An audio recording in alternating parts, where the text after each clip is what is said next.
Bienvenue sur Gabon 24 pour ce nouveau parcours de votre émission. Le gouvernement s'exprime. Deux invités pour édifier la population. Le ministre des Travaux publics, Flavien Ndiengi Nzundu, empêché, sera des nôtres très prochainement. Il fallait vous le dire à l'entame donc de cette émission. Le chômage, madame, monsieur, représente l'ensemble des personnes de 15 ans et plus privées d'emploi. Sa mesure est complexe car les frontières entre emploi, chômage et inactivité sont poreuses d'un continent à l'autre et celles-ci ne sont pas toujours faciles à établir. Au Gabon, le chômage est une réalité.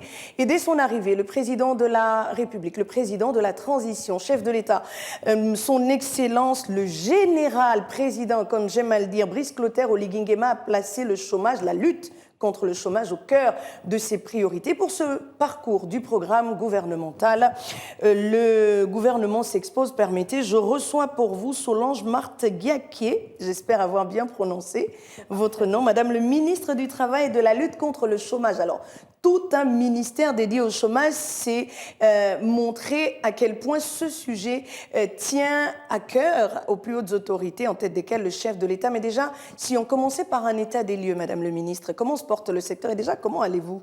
Ça va très bien, merci. Tout va bien ? Ça va. Très bien, nous sommes heureux de vous accueillir. Alors, comment se porte votre ministère 2 mois après votre prise de fonction, on va dire à peu près une 60aine de jours plus tard? Qu'est-ce que vous avez constaté ? Qu'est-ce que vous devez régler dans l'urgence ? Merci déjà de me donner l'occasion de m'exprimer aujourd'hui par rapport à la situation de mon département ministériel. Effectivement, j'occupe ce poste depuis la mise en place du gouvernement de transition, comme vous le savez. Et j'ai pris le département du travail et de la lutte contre le chômage. Et comme vous le savez également, c'est un département qui sort d'une fusion avec le grand ministère de la fonction publique, avec tous les inconvénients qui peuvent être rattachés à cette situation. C'est-à-dire ? C'est-à-dire, il faut remettre en place une nouvelle organisation. Il faut un nouveau texte qui réorganise et qui confie les attributions spécifiques au ministère du Travail et de la lutte contre le chômage. Donc, il y a eu une légère désarticulation parce qu'il faut peut-être pas reprendre à zéro, mais il y a des fonctions qui n'existent pas, que je n'ai pas trouvées, comme celle de secrétaire général. Ce n'est pas toujours évident d'arriver dans un ministère où vous n'avez pas le secrétaire général qui est là. Mais on qui est le patron de l'administration. Tout à fait. Et vous avez mis tout cela en place. L'état des lieux vous a permis de constater quoi concernant votre secteur à vous? Dans mon secteur, à l'entame de ma prise de service, j'ai fait l'état des lieux en interne. J'ai commencé d'abord par des échanges avec les directeurs généraux qui étaient en place, les structures syndicales du département. Et par la suite, j'ai fait le terrain pour aller voir exactement quelles sont les conditions de travail de mes collaborateurs. Vous savez que le ministère du Travail et de la lutte contre le chômage a ses organes qui sont éparpillés dans tout Libreville. Donc, ce n'est pas toujours évident de travailler. Organes, quels sont-ils? Les directions générales. Elles ne sont pas au même endroit? Elles ne sont pas au même endroit. Donc, vous ne travaillez pas en bonne intelligence? En bonne intelligence, parce qu'au niveau de Batterie 4, je n'ai que mon cabinet. D'accord. Donc, les directions générales sont en ville, il y en a qui sont à l'immeuble à l'Issus, il y en a qui sont les directions techniques. Elles sont partout, qui sont un peu partout, mais pas à l'endroit où elles doivent être, à vos côtés, pour traiter de cette question du chômage. Alors, Madame le ministre, quand même un état des lieux s'impose. Quel est le pourcentage de chômage au Gabon? Est-ce que vous avez quand même, malgré la façon un peu particulière dont vous travaillez, parce que n'ayant pas toutes les ressources à proximité, est-ce que vous avez pu, à ce niveau des choses, ou en ce moment précis, 2 mois après votre prise de fonction, fait un état des lieux du chômage au Gabon? Parce que c'est de cela qu'il s'agit. Disons que nous ne sommes pas capables, nous, en tant que ministère du Travail, de faire un état des lieux par rapport au chômage. Nous ne tenons compte que des chiffres qui nous sont communiqués. Quels sont ces chiffres? Selon la Banque mondiale, Les derniers chiffres que nous avons, c'est de 22%. En 2010. En 2010. Nous sommes en 2023, Madame le ministre. Il y a la continuité de l'État. Il est vrai que les choses ont été éclatées. Comme ça, il y a tout un ministère dédié à la lutte contre le chômage, mais il y a un existant. On parle de l'existant pour envisager l'avenir. Alors déjà, 22%, ce qui ne correspond pas à la réalité, parce que si on s'en tient à nos sources, par rapport à cet appel du gouvernement, justement, à contribution et au dépôt des dossiers à la fonction publique, qui sont 108 000 déjà, à Libreville seulement, je ne parle pas de l'intérieur du pays, oui, on s'est renseigné, 108 000 personnes qui ont déjà frappé à la porte de la fonction publique. Ça veut dire que le besoin est réel, ça veut dire qu'il y a des choses à faire. Qu'avez-vous entrepris à la suite de ce que vous savez, donc des 22%, qu'avez-vous fait 2 mois après votre prise de fonction? Disons ce que nous cherchons à faire et que nous avons commencé à faire, c'est de regarder déjà à quel endroit on peut trouver des niches d'emploi. Et pour ce faire, le seul levier que nous avons, c'est les contrôles que nous pouvons faire en entreprise. Donc, depuis que nous avons commencé, nous avons effectué une centaine de contrôles en entreprise qui ont révélé un certain nombre de dysfonctionnements, notamment une utilisation illégale de la main-d'œuvre étrangère. Et c'est là-dedans que nous pouvons aller voir quels sont les postes qui peuvent revenir aux Gabonais. Puisqu'on a constaté que la main-d'œuvre étrangère, les sociétés ne respectent pas les quotas, les sociétés ne respectent pas l'autorisation préalable d'emploi avant d'embaucher les étrangers. Donc, lorsque nous faisons des contrôles, nous faisons des procès-verbaux pour constater ces infractions-là. Et nous faisons également des procès-verbaux pour demander à ces gens de régulariser leur situation. Est-ce que vous êtes en présence d'un code du travail existant au Gabon? Vous en avez pris connaissance? Nous en avons pris connaissance. On ne va pas dire qu'on a pris totalement connaissance du code du travail parce que c'est un document qui a été conçu, mais les principaux textes, quand même, nous faisons l'effort de les connaître. D'accord. Que dit le code du travail en terre gabonaise? Par rapport à l'utilisation de la main-d'œuvre étrangère. À la main-d'œuvre étrangère, par rapport au travail, par rapport au chômage. Il y a un quota qu'il ne faille pas dépasser, c'est 10% de l'effectif global. D'accord. Aujourd'hui, madame, la réalité, c'est qu'on travaille un petit peu dans l'informel au Gabon.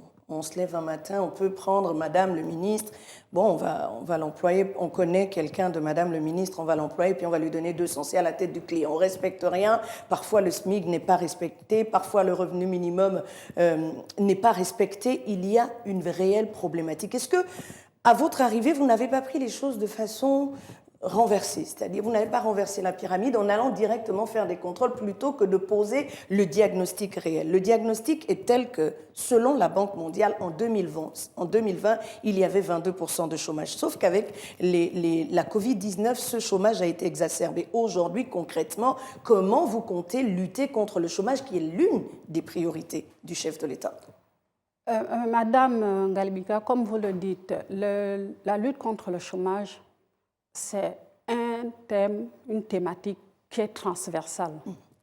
Disons que le ministère du Travail et de la lutte contre le chômage, en lui-même, peut essayer de trouver des poches d'emploi, mais il ne réussira pas à le faire sans la participation des autres ministres sectoriels, notamment l'agriculture, notamment les mines, le bois, l'économie elle-même, les petites et moyennes entreprises et tout. Donc, ce que nous proposons, et nous sommes en train de réfléchir sur ça, c'est de faire une proposition à monsieur le Premier ministre, chef de la transition, chef du gouvernement de la transition, pour que les différents techniciens de ces différents ministères se retrouvent, travaillent ensemble, peut-être avec la participation également de la Confédération des employeurs, la Confédération des employeurs, pour faire en sorte que d'ici quelques mois, vraiment à court terme, qu'on ait un plan d'urgence sur le chômage. D'accord. Ce qu'on constate, c'est qu'on vous voit un peu sur tous les fronts. Vous parlez de vos descentes inopinées sur le terrain, mais pour dire quoi à ces employeurs, puisqu'il n'y a pas la norme et qu'elle n'est pas respectée, vous-même, vous avez parlé d'incohérence à certains niveaux, pour leur dire quoi? Vous devez employer les Gabonais et les rémunérer en fonction de leur diplôme ou en fonction du revenu minimum. Qu'est-ce que vous leur dites lorsque vous descendez? C'est pour leur dire qu'il faut respecter la réglementation en vigueur. Mais est-ce qu'ils sont au courant qu'il en existe une? Maintenant, il va falloir qu'ils sachent. Nul n'est censé ignorer la loi. Et comment, justement, faire savoir à ces gens qu'elle existe? Il faut faire des sensibilisations. D'accord. C'est-à-dire que le fait qu'on aille en société, nous n'allons pas essentiellement pour réprimer. Il y a également de la pédagogie derrière. Donc, nous supposons que lorsque nous partons de là, on essaye d'expliquer aux opérateurs économiques comment ils doivent travailler. Donc, nous espérons que d'ici quelques temps, lorsque nous allons repartir vers ces sociétés-là, on trouvera un léger mieux. Mais est-ce qu'aujourd'hui, avec le constat que vous avez fait, il y a quand même un retour de ces sociétés qui sont accessibles plus ou moins à votre démarche?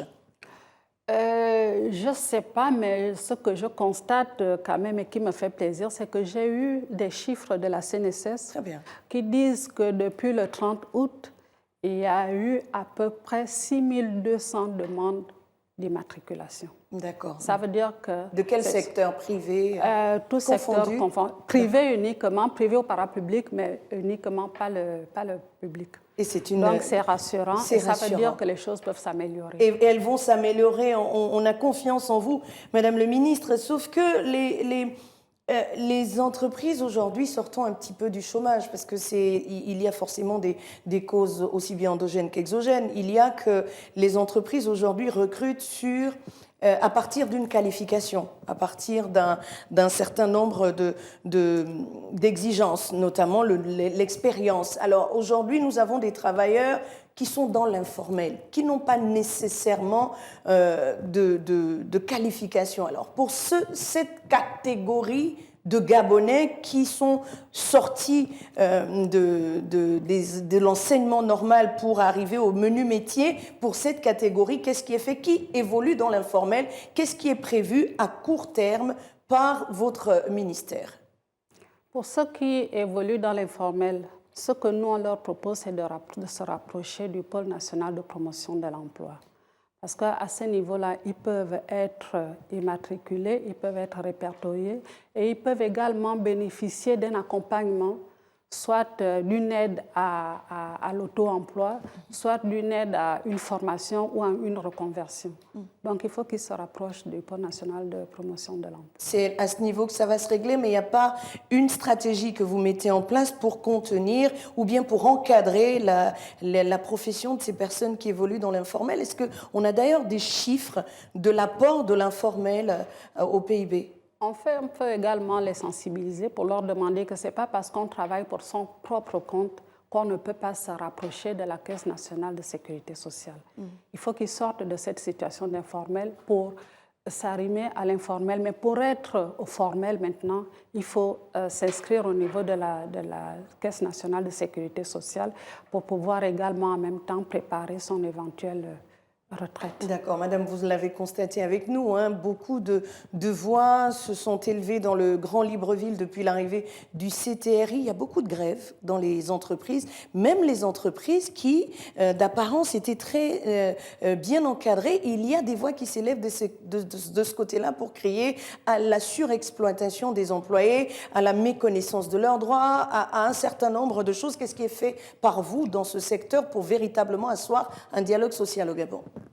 Aujourd'hui, ce que nous faisons, c'est que nous avons commencé à engager des actions qui font en sorte qu'on va aller regarder. Parce que quand vous remarquez, les récriminations que nous avons aujourd'hui viennent surtout des agents qui ont été mis à disposition au sein des grandes sociétés. Ça veut dire que nous, ce qu'on a fait, on a lancé une opération tout dernièrement pour demander déjà à toutes ces sociétés de mise à disposition de nous envoyer leurs dossiers. On en a reçu à peu près plus d'une centaine, 134 à peu près. Et sur les 134, il n'y a que 38 qui sont en règle. Donc, c'est dire déjà que si vous travaillez et que vous n'êtes pas vous-même en règle, respecter la réglementation, ce n'est pas sûr que vous le fassiez. Donc, ce que nous, on a également fait, c'est de demander également la participation, la collaboration de la Fédération des entreprises du Gabon, pour leur dire que vous êtes des entreprises citoyennes, aidez-nous à aller découvrir ce qui se passe réellement dans ces secteurs-là. Un certain nombre de documents leur ont été demandés qui ont trait à leur relation avec les sociétés de mise à disposition. Donc, on va aller regarder, on va faire des contrôles, on va aller regarder quels sont les liens qu'il y a entre l'entreprise de mise à disposition, les employés qu'ils mettent à disposition des entreprises utilisatrices et voir s'ils surveillent, s'ils tiennent compte des rémunérations qu'ils doivent avoir et qui sont prévues par les réglementations. Madame le ministre, jusqu'ici, je reste un peu sur ma faim. J'ai une question qui me taraude. Quel est le rôle du ministère du Travail pour que la Fédération des entreprises du Gabon vienne jouer ce rôle-là on va dire que porte-parole du ministre de tutelle? Quel est votre rôle? Ils ne sont pas porte-parole. C'est-à-dire qu'ils sont constitués en fédération. Oui. Et lorsqu'ils sont en fédération, c'est pour faciliter le contact, les discussions avec le ministère. Parce que c'est un peu plus compliqué qu'on aille discuter individuellement avec chaque entreprise. C'est toujours bien de passer par la fédération qui peut réunir ses membres et porter le message du ministère. Sinon, ça n'empêche pas, et nous le faisons, que le ministère aille directement en entreprise pour aller avoir ces informations-là. D'accord. Mais pour un début, on espère compter sur le patriotisme de la Fédération des entreprises gabonaises. Et je pense qu'elle est prête à servir, puisqu'on la voit sur tous les fronts pour accompagner l'action du Comité pour la transition et la restauration des institutions. Mais à ce jour, Madame, la feuille de route qui est la vôtre, c'est laquelle? Pour qu'on comprenne véritablement où est-ce que vous êtes en train d'aller. En ce qui nous concerne aujourd'hui, notre feuille de route, c'est d'abord l'emploi aux Gabonais. Il faut absolument que les Gabonais, la priorité soit donnée aux Gabonais en matière d'emploi. C'est également le travail décent. Il faut que les Gabonais travaillent dans de meilleures conditions. Il faut qu'ils aient une rémunération qui leur permette de s'occuper de leur famille. Il faut qu'ils travaillent dans des conditions de sécurité. Il faut qu'ils aient la possibilité d'assurer la sécurité sociale et d'eux-mêmes et de leur famille. Très bien. Cette feuille est déclinée. Comment vous comptez mettre en œuvre ces aspirations profondes du président de la transition? 1, donner de l'emploi aux Gabonais. Comment ça va se faire? Nous avons élaboré un plan d'action qui va tenir compte de tous ces éléments-là, notamment la lutte contre le chômage, la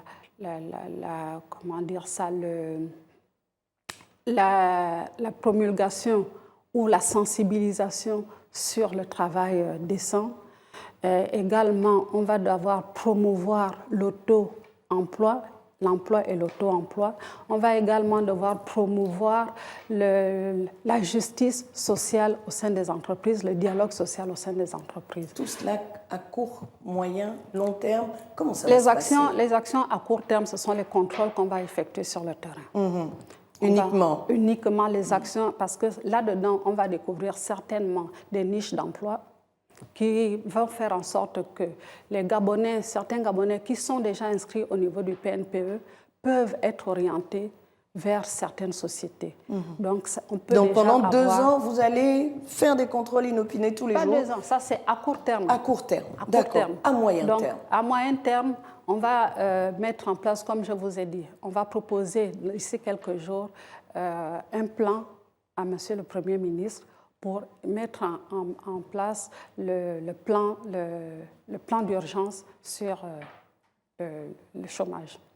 Et là, il va falloir mettre ensemble tous les autres ministères sectoriels. D'accord, mais lorsque vous allez en conseil interministériel, excusez-moi d'insister parce que je veux comprendre où va le ministère pour que les Gabonais, avec moi, comprennent exactement dans quel sillage vous engouffrez. Alors, lorsque vous allez en conseil interministériel, depuis votre arrivée, vous ne posez pas la problématique de la nécessité de cohésion dans la lutte contre le chômage parce que sujet transversal qui touche plusieurs autres ministères en vue de l'élaboration d'un plan d'action d'urgence. Au lieu de rester dans votre coin un ministère du Travail et de la lutte contre le chômage. Est-ce qu'il ne serait pas bon de proposer au Premier ministre un plan d'urgence qui viendrait des départements ministériels concernés par la question? Madame Galbika, c'est ce que je venais de vous dire. D'accord. Même si nous discutons en interministériel, ce n'est pas ces discussions-là qui vont être portées au Premier ministre. D'accord. Le ministre du Travail que je suis doit porter cette action-là. Nous sommes en train de discuter et de mettre en place la formule qu'il faille pour aller proposer à Monsieur le Premier ministre. Et quelle est-elle, la formule magique? Quelle est-elle, selon vous? Nous sommes encore en train de... Vous êtes encore en train de travailler. Si ce n'est pas encore approuvé par le Premier ministre, je n'oserais pas venir le dire aujourd'hui. Dans l'urgence, il y a que des solutions doivent être apportées aux réponses des Gabonais. De plus en plus de Gabonais chôment dans les maisons. Il y a le côté entrepreneuriat. Est-ce qu'au niveau du ministère, il y a des mécanismes d'accompagnement pour l'entrepreneuriat des Gabonais, sachant que la fonction publique ne peut vraiment plus recevoir tout le monde?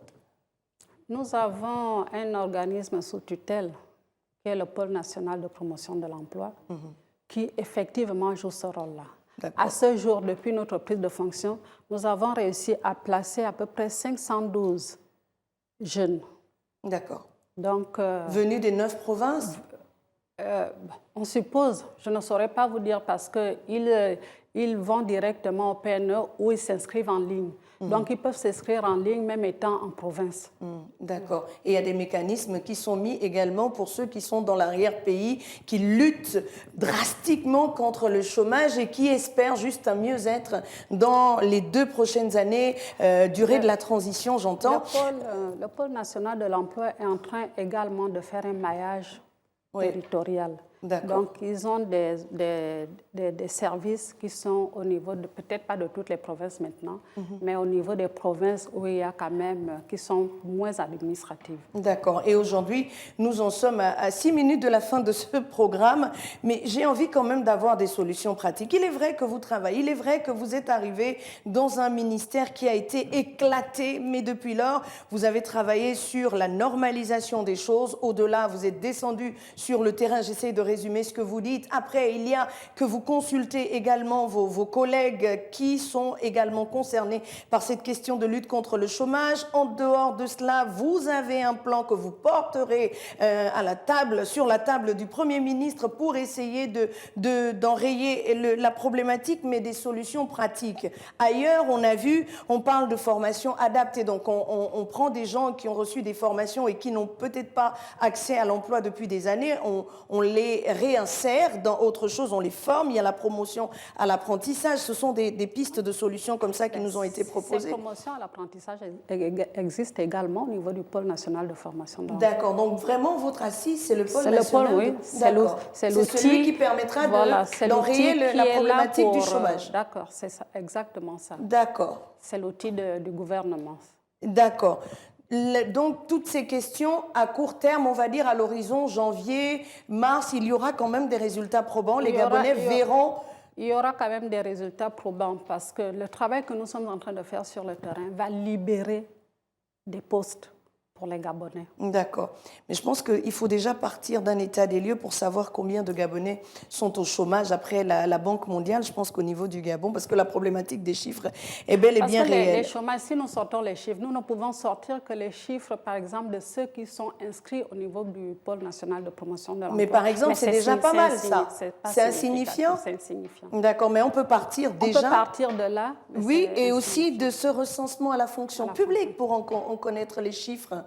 Mais écoutez, il faut aussi ne pas oublier que les personnes qui cognent à la porte de la fonction publique sont des fois également des personnes qui sont déjà dans le privé et qui ont déjà un emploi.